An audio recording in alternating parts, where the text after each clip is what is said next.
Mateo 16, hininga ng tanda si Jesus. Lumapit kay Jesus ang ilang Pariseo at Saduseo. Upang siya'y subukin, humingi sila sa kanya ng isang himala mula sa langit. Ngunit sinabi ni Jesus sa kanila, "Kapag dapit hapon ay sinasabi ninyo, magiging maganda ang panahon dahil maaliwalas ang langit. At kapag umaga na may sinasabi ninyo, ulan ngayon dahil madilim ang langit.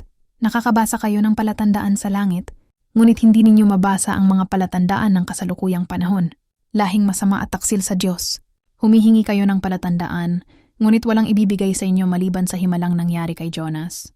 Pagkatapos nito, umalis si Jesus. Ang pampaalsang ginagamit ng mga Pariseo at mga Saduseo. Nang tumawid sa ibayo ang mga alagad, nakalimutan nilang magdala ng tinapay. Sinabi ni Jesus sa kanila, "Mag-ingat kayo sa pampaalsang kinakalat ng mga Pariseo at mga Saduseo."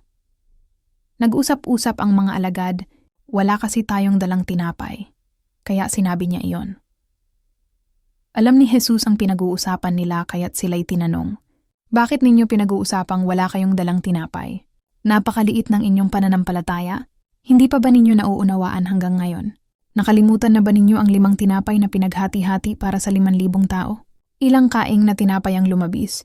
Gayon din ang 7 tinapay para sa 4,000. Ilang kaing na tinapay ang lumabis? Hindi tungkol sa tinapay ang sinasabi ko nang sabihin ko sa inyong mag-ingat kayo sa pampaalsang kinakalat ng mga Pariseo at mga Saduseo. Hindi ba ninyo maunawaan ito? At naunawaan nila na sila'y pinag-iingat niya sa mga katuruan ng mga Pariseo at mga Saduseo at hindi sa pampaalsang ginagamit sa tinapay. Ang pahayag ni Pedro tungkol kay Jesus. Nang dumating si Jesus sa bayan ng Cesarea ng Filipos, tinanong niya ang kanyang mga alagad, "Sino raw ang anak ng tao ayon sa mga tao?" At sumagot sila, "Ang sabi po ng ilan, kayo si Juan na tagapagbautismo. Sabi po naman ng iba, kayo si Elias. At may nagsasabi pong kayo si Jeremias o isa sa mga propeta." Tinanong ulit sila ni Jesus, "Ngunit para sa inyo, sino ako?" Sumagot si Simon Pedro, "Kayo po ang Kristo, ang anak ng Diyos na buhay." Sinabi sa kanya ni Jesus, "Pinagpala ka, Simon na anak ni Jonas, sapagkat ang katotohanan ito'y hindi inihayag sa iyo ng sino mang tao, kundi ng aking Ama na nasa langit. At sinasabi ko sa iyo, ikaw ay Pedro, at sa ibabaw ng batong ito ay itatayo ko ang aking iglesia, at ang kapangyarihan ng kamatayan ay hindi magtatagumpay laban sa kanya. Ibibigay ko sa iyo ang mga susi ng kaharian ng langit. Ang ipagbawal mo sa lupa ay ipagbabawal sa langit, at ang ipahintulot mo sa lupa ay ipahihintulot din sa langit." At mahigpit niyang iniutos sa kanyang mga alagad na huwag sabihin kanino man na siya nga ang Kristo. Unang, pagpapahayag ni Jesus tungkol sa kanyang kamatayan at muling pagkabuhay. Mula noon ay ipinaalam na ni Jesus sa kanyang mga alagad ang mangyayari sa kanya. Sinabi niya, "Dapat akong magtungo sa Jerusalem at magdanas ng maraming hirap sa kamay ng mga pinuno ng bayan, mga punong pari at mga tagapagturo ng kautusan. Ako'y papatayin, ngunit sa 3 araw ako'y muling mabubuhay."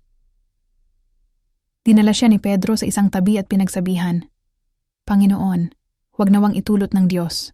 Kailan may hindi iyan mangyayari sa inyo." Ngunit hinarap siya ni Jesus at sinabihan, "Lumayo ka, Satanas. Hadlang ka sa aking landas. Ang iniisip mo'y hindi sa Diyos kundi sa tao." Sinabi ni Jesus sa kanyang mga alagad, "Sinumang nagnanais sumunod sa akin ay kailangang itakwil ang kanyang sarili, pasanin ang kanyang krus at sumunod sa akin. Ang naghahangad na magligtas ng kanyang buhay ay mawawalan nito, ngunit ang mawalan ng kanyang buhay alang-alang sa akin ay magkakamit nito. Sapagkat ano ba ang mapapala ng isang tao makamtan man niya ang buong daigdig, ngunit mapapahamak naman ang kanyang sarili? Ano ang maibibigay ng isang tao kapalit ng kanyang buhay? Sapagkat darating ang anak ng tao na kasama ang kanyang mga anghel, at taglay ang dakilang kapangyarihan ng kanyang Ama. Sa panahong iyo'y gagantimpalaan niya ang bawat tao ayon sa ginawa nito. Tandaan ninyo, may ilan sa inyong naririto na hindi mamamatay hanggat hindi nila nakikita ang anak ng tao na dumarating bilang hari."